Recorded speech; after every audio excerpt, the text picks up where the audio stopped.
లక్ష్మి సాయి. నేను 2వ తరగతి చదువుతున్నాను.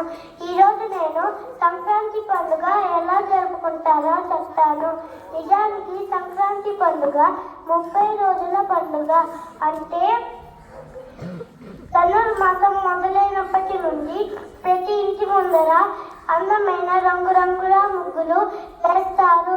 మధ్యలో పెద్ద గొబ్బమ్మ పెట్టి చుట్టూరా చిన్న గొబ్బమ్మలు పెడతారు.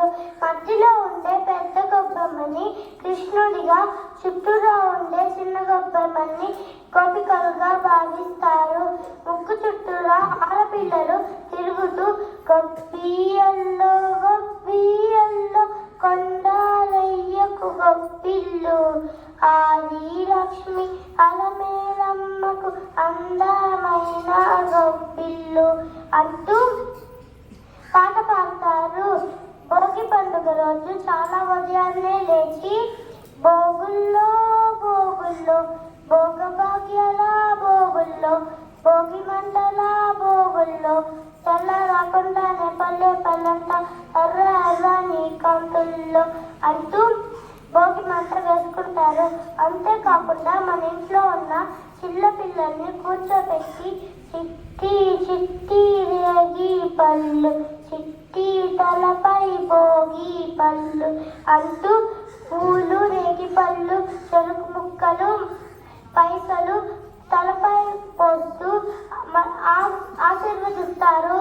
సంక్రాంతి పండుగ రోజు ఉదయాన్నే రావమ్మ మహాలక్ష్మి, రావమ్మ రావమ్మ మహాలక్ష్మి, రావమ్మ అంటూ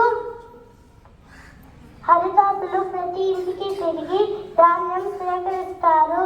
గంగిరెద్దుల వాళ్ళు తమ ఎద్దులచే అయ్యగారికి దండం పెట్టు, అమ్మగారికి దండం పెట్టు అంటూ రకరకాల విన్యాసాలు చేపిస్తూ మనల్ని ఆనందపరుస్తారు.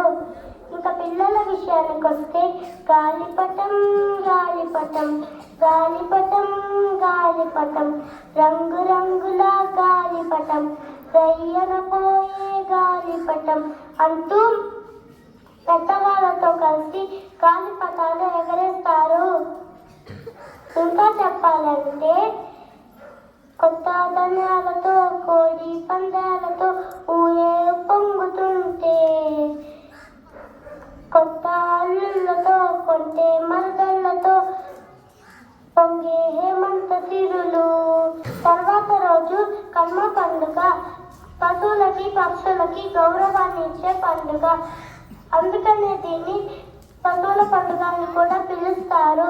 రైతులకి సహాయపడిన పశువులకు ధన్యవాదాలు చెప్తూ చెప్పుకునే పండుగ.